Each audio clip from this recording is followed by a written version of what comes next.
Mga idol, ito ang airbag ng mga malalaking sasakyan. Ito ay nagsisilbing suspension niya mga idol. Kumbaga pa sa mga mechanical na truck, itawag na leaf spring or molye. Pero ito mga idol, ito ang nagkontrol, ang kinokontrol ito ng hangin para paganahin. Up and down ang gawain nito mga idol, up and down, tapos hangin ang nagkontrol sa kanya.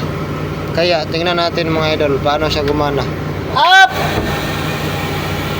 Yan mga idol, kita natin.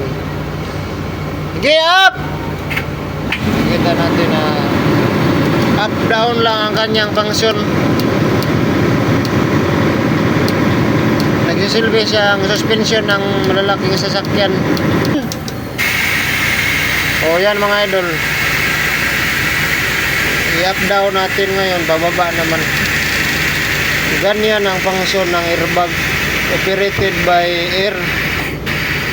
Hangin ang nag-control niyan mga idol para bumaba, tumaas. Depende yan sa karga ng sasakyan, paano natin ipataas at pababa. Yan lang mga idol, sana may natutunan kayo.